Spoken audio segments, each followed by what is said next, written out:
Good morning friends, आपका स्वागत है आपके अपने YouTube channel magical math and reasoning पर। आज मैं आपके लिए परसेंटेज का पार्ट 6 लेकर आई हूँ। इससे पहले पार्ट 5 बना चुकी हूँ, जिसका मैंने लिंक अपने डिस्क्रिप्शन बॉक्स में दे रखा है, या आप मेरी प्लेलिस्ट में भी जाकर देख सकते हैं। तो चलिए हम स्टार्ट करते हैं, बिना टाइम वेस्ट किए हम स्टार्ट करते हैं आज का पार्ट। पिछली क्लास में मैंने पार्ट 5 में जो सवाल आपको बताए थे, जिस तरीके से सवाल बताया था, उसी तरीके का मैं आज एक फिर से सवाल लेती हूँ ताकि आपका रिवीजन हो जाए। और जो मैंने पिछली बार सवाल बताए थे उसमें थोड़ा सा एक स्टेप बढ़ा कर ये सवाल है, तो जो कि मैं आपको इसमें बता देती हूँ। बाकी इन सवालों में कोई अंतर नहीं है, जो पिछली बार सवाल थे वही ये सवाल भी हैं। तो चलिए देख लेते हैं क्या लिखा है इस सवाल में। यदि चावल की कीमत में 35% की गिरावट आती है तो उतने ही रुपए में कितनी मात्रा खरीदी जा सकती है जो पहले 104 किलो चावल खरीदने के लिए पर्याप्त था। तो सबसे पहले हमारा क्या काम है, 35% को हम भिन्न में लिख लेते हैं। तो 35% को जब हम भिन्न में लिखेंगे तो 7/20 हो जाता है हमारा। और मैंने आपको बताया था कि कैसे अगला स्टेप हमारा क्या होता है कि मूल संख्या में ऊपर वाली संख्या को क्या किया जाता है, जो क्वेश्चन में लिखा हो कमी या वृद्धि। तो हमारा क्या कह रहा है, 35% की गिरावट आती, मतलब कमी हो रही है। तो हमारा क्या हो जाएगा, अनुपात क्या बनेगा, 20 अनुपात, और उसमें 7 अगर घटा देंगे तो क्या आ जाएगा, 13। ठीक है, ये हमारी क्या हो गई, कीमत। लिखा हुआ है कीमत, तो हम कीमत लिख देते हैं। फ्रेंड्स, एक बात आपको याद रखनी है हमेशा कि कीमत का उल्टा हमेशा होता है खपत। क्या होता है, खपत। अगर ये जैसे पिछली बार मैंने सवाल बताया, तो कीमत अगर दी हो, खपत हमको निकालने कही जाए और गिरावट हमको दे दी गई हो, तो हम क्रॉस मल्टीप्लाई करा के करवा देते थे। लेकिन अगर सिर्फ हमको कीमत दी गई है और खपत हमसे पूछ रहा है कि कितनी हम खरीद सकते हैं कितनी नहीं, तो आपको हमेशा याद रखना है कि कीमत का उल्टा हमेशा होता है खपत। तो 20/13 हमारा कीमत है, तो उसका उल्टा हो जाएगा खपत, 13/20। ठीक है फ्रेंड्स, अब हम लोग देख लेंगे कि सवाल में क्या कह रहा है। 35% की गिरावट आती है तो उतने ही रुपए में कितनी मात्रा खरीदी जा सकती है जो पहले 104 केजी चावल खरीदने के लिए पर्याप्त था। तो पहले इसमें देखा गया ये, इसका मतलब है पहले ये होता है हमारा प्रारंभिक, ये होता है वर्तमान, जो कि मैं आपको पिछले सवाल में बता चुकी हूँ कि पहले हमारा 13 दिया गया, तो इसका मतलब है 13 की मात्रा दी गई है, हमारे अनुसार 13 है और सवाल के अनुसार 104 है। ठीक है फ्रेंड्स, तो 13 बराबर 104 हो गया, तो 1 बराबर कितना हो जाएगा, 1 बराबर 8 हो जाएगा। अब हमसे पूछ रहा है कि कितनी मात्रा खरीदी जा सकती है, मतलब अब वर्तमान की मात्रा पूछ रहा है, तो 20 बराबर पूछ रहा है हमसे, तो 20 बराबर क्या हो जाएगा, 1। ठीक है, तो मतलब हमारा आंसर आ दी जा सकती है, यही हमारा आंसर हो जाएगा। ठीक है फ्रेंड्स, तो चलिए अब हम नेक्स्ट जो सवाल देखेंगे, सवाल नंबर दूसरा, वो आज का पार्ट नंबर 6 का पहला सवाल होगा। ठीक है, ये जो सवाल मैंने पहला लिया है वो पिछली क्लास का रिवीजन करने के लिए लिया था। तो चलिए हम देख लेते हैं, सवाल नंबर पहला देख लेते हैं। चीनी के दाम में 20% की कमी होने के कारण 200 रुपये में 2 किलो चीनी अधिक मिलती है, तो चीनी का वर्तमान मूल्य बताएं। तो सबसे पहला हमारा काम क्या रहेगा, 20% को हम भिन्न में लिख लें। तो भिन्न में लिख लेते हैं, 1/5 आ जाएगा। और हमको क्या दिया गया है, 200 रुपये उसकी कीमत दी गई है। ठीक है फ्रेंड्स, और क्या कह रहा है, कमी, 20% की कमी कह रहा है, तो 5 से क्या हो जाएगा हमारा, 4। और जबकि मैंने आपको बता रखा है कि कीमत का उल्टा क्या होता है, खपत,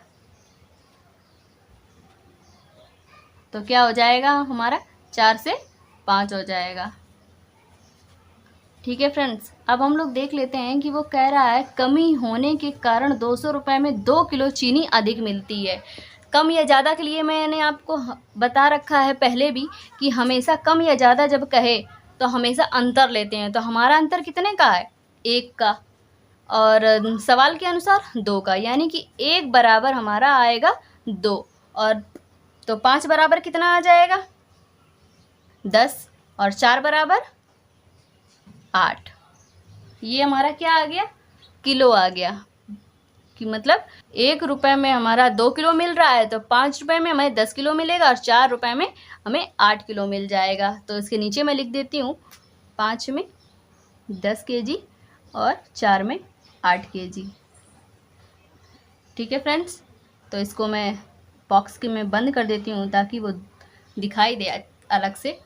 तो अब हम लोग देख लेते हैं, तो हमसे क्या पूछा गया, चीनी का वर्तमान मूल्य पूछा गया है।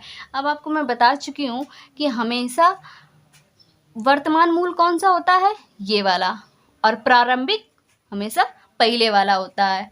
ठीक है, तो अब हमसे पूछा गया है वर्तमान मूल्य, वर्तमान मूल्य निकालना है हमको। वर्तमान मूल्य के लिए हम क्या करेंगे, सवाल में हमको दिया गया, सवाल में हमको 200 रुपये दिया गया है, तो 200 रुपये हम लोग लिख लेते हैं और 10 है, हमारे अनुसार 10 है और सवाल में क्या दिया गया है 200, तो हमारे अनुसार 10 आ गया। अब हम इसको काट देते हैं, 0 से 0 कट जाएगा, यानी कि 20 रुपये प्रति kg हमारा आंसर हो जाएगा। ठीक है फ्रेंड्स, उम्मीद करती हूँ कि आपको ये सवाल समझ में अच्छे से आया होगा, और नहीं भी आया है तो भी फ्रेंड्स टेंशन लेने वाली कोई बात नहीं है। इससे रिलेटेड मैं अभी 2-3 सवाल आपको और करवाऊंगी, तब जाकर आपको और अच्छे से क्लियर हो जाएगा। ठीक है फ्रेंड्स, तो हम लोग सवाल नंबर अगला देख लेते हैं, तीसरा देख लेते हैं। दूध के मूल्य में 20% की कमी होने पर एक खरीदार 160 रुपये में 8 लीटर दूध अधिक खरीद सकता है, तो कमी होने से पहले दूध का मूल्य बताएं।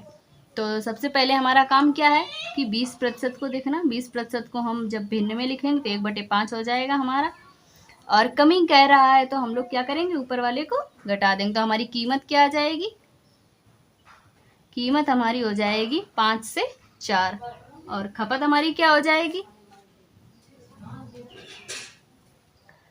4 से 5। ठीक है फ्रेंड्स, अब हम लोग को देख लेना है कि 8 लीटर दूध अधिक मिल रहा है, सवाल के हिसाब से 8 लीटर दूध है अधिक है, और हमारे हिसाब से 1 का अंतर है। तो हमारे हिसाब से जब 1 बराबर 8 है तो 5 बराबर कितना हो जाएगा 40, और 4 बराबर 32। तो हम देख लेंगे 5 बराबर हमारा आ जाएगा 40 लीटर और 4 बराबर आ जाएगा हमारा 32 लीटर।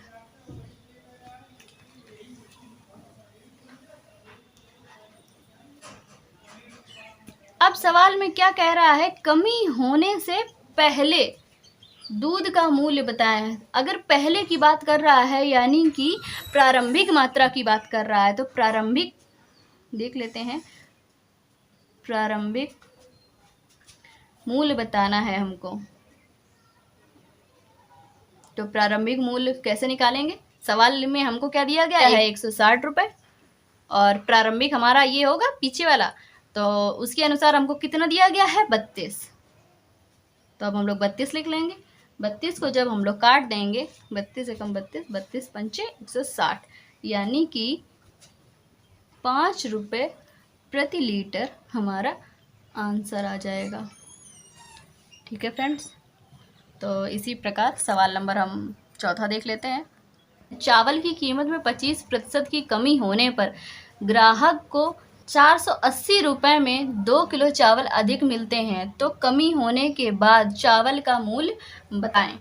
तो सबसे पहले हमारा काम क्या है, 25% को हम भिन्न में लिख लें, 1/4। कमी कह रहा है तो क्या करेंगे, घटा देंगे, तो कीमत हमारी क्या हो जाएगी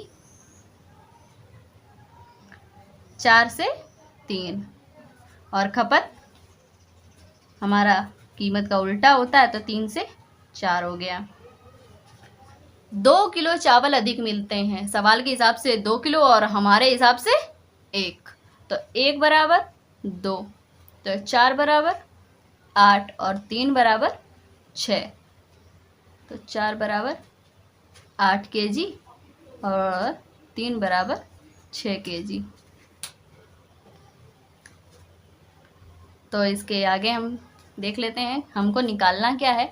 ये सवाल को हम अच्छे से ध्यान से देखेंगे कि लास्ट में क्या लिखा हुआ, एक बार में ना समझ में दोबारा उसको पढ़िए, लेकिन सवाल गलत नहीं होना चाहिए। तो कमी होने के बाद चावल का मूल्य बताएं, यानी कमी होने के बाद, यानी कि अब वो क्वेश्चन में हमसे वर्तमान मूल्य पूछ रहा है। तो वर्तमान मूल्य निकाल लेते हैं हम लोग। वर्तमान मूल्य निकालेंगे कि क्वेश्चन में क्या दिया हुआ है, 480 रुपये। ठीक है, और हमारे हिसाब से वर्तमान मूल्य का क्या है, 8 kg। तो अब हम लोग इसको काट लेंगे। कितनी बार जाएगा हमारा, 8 से जब काटेंगे तो 6 बार जाएगा, यानी कि 60 रुपये प्रति kg हमारा आंसर। तो चलिए फ्रेंड्स, हम लोग सवाल नंबर 5वां देख लेते हैं। अंडों के मूल्य में 20% की वृद्धि होने पर 24 रुपये में 2 अंडे कम मिलते हैं, तो अंडों का प्रति दर्जन वर्तमान भाव बताएं। ठीक है फ्रेंड्स, तो हम लोग सबसे पहले क्या करेंगे, 20% को हम भिन्न में लिख लेंगे। तो 1/5 होता है, वृद्धि कह रहा है तो उस ऊपर एक जोड़ देंगे, तो हमारा कीमत क्या हो जाएगा, 5 से 6 हो जाएगा। खपत हमेशा कीमत का उल्टा होता है, जैसा कि मैं आपको बता चुकी हूँ। तो 6 से 5 हो जाएगा। हमारे हिसाब से अंतर 1 का, क्वेश्चन के हिसाब से 2 का, यानी 1 बराबर 2 के, तो 5 बराबर 10 के और 6 बराबर 12 के, यानी कि 5 रुपये के हमको मिल जाएंगे 10 अंडे और 6 रुपये के हमको मिल जाएंगे 12 अंडे। ठीक है फ्रेंड्स,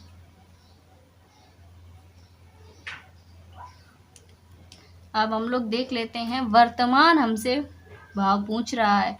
तो वर्तमान के लिए हम क्या लिख लेंगे, वर्तमान भाव कितना दिया गया है, 24 रुपये। वर्तमान भाव हमको निकालना है, तो क्वेश्चन के हिसाब से 24 दिया गया है 24 रुपये में, और हमारा वर्तमान मूल्य ये 5 के, तो कितना हमको मिल रहा है, 10। तो हमारा क्या आ जाएगा, 2.4। ठीक है, हमको कह रहा है प्रति दर्जन, और हम सबसे पहले कि आपको पता होगा कि 1 दर्जन में 12 होते हैं। ठीक है, अब अंडे कह रहा है तो 1 दर्जन में 12 अंडे हो जाएंगे हमारे। ठीक है फ्रेंड्स, तो इसको मैं साइड में कर देती हूँ, आपको बताने के लिए किया था। तो 1 दर्जन में हमारा 12 है, तो 2.4, और हमको प्रति दर्जन निकालना है तो 12 से गुणा करवा दिया, तो हमारा आंसर आ जाएगा 28.80 रुपये प्रति दर्जन। ठीक है, तो यही हमारा आंसर हो जाएगा।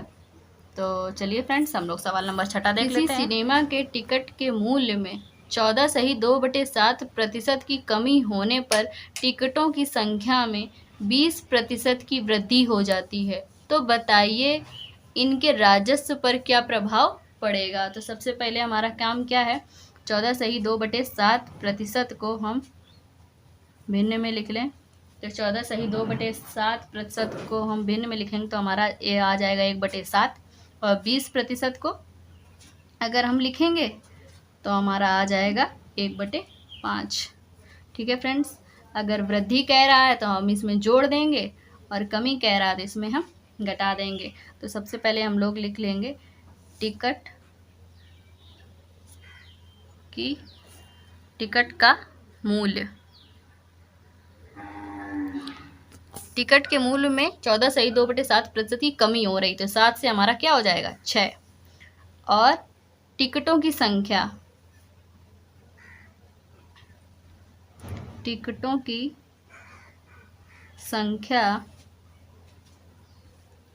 में 20% की वृद्धि हो रही, तो 5 से क्या हो जाएगा हमारा, 6। अब हम इन दोनों का गुणा करवा देंगे, तो 7 का गुणा 5 में करेंगे तो हमारा हो जाएगा 35, और 6 का गुणा 6 में करेंगे तो हमारा आ जाएगा 36। अब कह रहे हैं इनके राजस्व पर क्या प्रभाव पड़ेगा, तो इन दोनों का मतलब अंतर, इनका अंतर 1, और किससे, 35 से, और हमको निकालना क्या है, प्रतिशत, तो 100 से गुणा करवा दिया तो आ जाएगा। अब हम इसको काट के छोटा कर लेते हैं, 5 से काट दिया, 5 सत्ते 35, 5 दूनी 10, तो आ जाएगा 20/7। अब इस को हमारा पूरा तो जाएगा नहीं, तो हमारा आएगा सही बटे में आंसर। तो सही बटे में क्या आएगा हमारा 2 सही 6/7% की वृद्धि।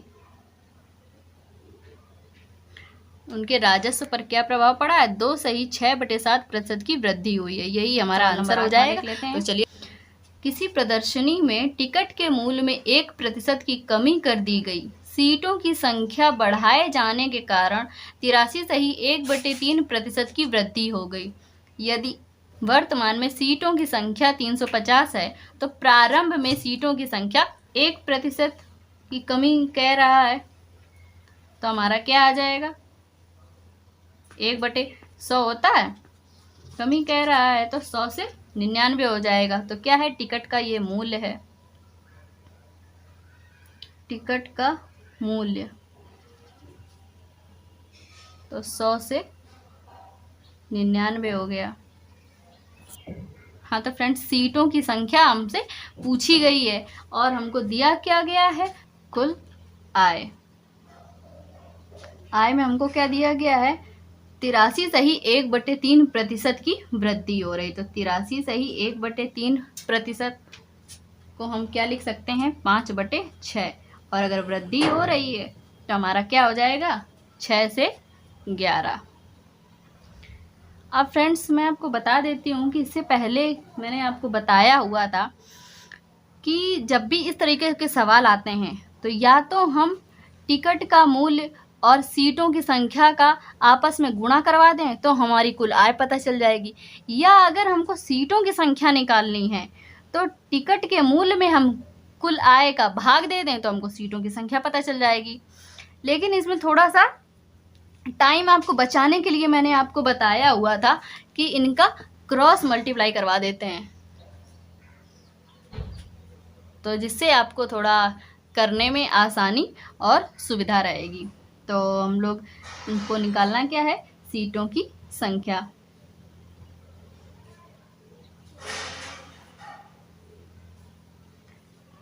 इसका मल्टीप्लाई इसमें कर देंगे तो 6 गुणा 99 और 100 गुणा 11। तो 11, अब हम इसको काट के छोटा कर लेते हैं। 11 एकम 11 और 11 9 99। 2 तियाँ 6, 2 पंच 10, यानी 9 तियाँ 27 हो गया हमारा, और ये 50 एकम 50 हो गया। अब कह रहा है वर्तमान में सीटों की संख्या 350 है। वर्तमान मूल्य हमारा क्या हो गया? 50। तो इसका मतलब है 50 बराबर हो जाएगा 350। 0 से 0 हमने काट दिया। 5 एकम 5, 5 सत्ते 35 हो गया। अब हम क्या कह रहा है? प्रारंभ में कितनी सीटें थी, मतलब कि हमारा प्रारंभिक मूल्य जानना चाह रहा है। तो प्रारंभिक हमारा कितना है? 27। तो 27 बराबर कितना आ जाएगा हमारा? 189। यही फ्रेंड्स हमारा आंसर हो जाएगा। तो चलिए फ्रेंड्स, आज की क्लास में हम यहीं तक रखते हैं। अगर आपको हमारी वीडियो पसंद आ रही है, हेल्पफुल लग रही है, तो प्लीज़ इसे लाइक करें, ज़्यादा से ज़्यादा शेयर करें, जिससे हमें मोटिवेशन मिलता रहे। इसी प्रकार से हम आपके लिए वीडियोस लाते रहें। और आपसे एक रिक्वेस्ट है कि जो भी फ्रेंड्स को हमारा नोटिफिकेशन नहीं मिल पा रहा है, जो कि हमें कमेंट करके बता रहे हैं, तो उनसे मेरा एक रिक्वेस्ट है कि वो सब्सक्राइब करने के बाद बेल आइकन ज़रूर ऑन कर लें, ताकि हमारी वीडियोस से जुड़ी अपडेट तुरंत उनके पास पहुंचती रहें। वालों से रिलेटेड आपको कोई भी प्रॉब्लम आ रही है, कहीं भी डाउट्स हो रहे हैं, तो प्लीज़ हमें कमेंट करके ज़रूर बताएं। और ये हमारी वीडियो आपको कैसी लग रही है, प्लीज़ ये भी हमें कमेंट करके ज़रूर बताएं। Thank you.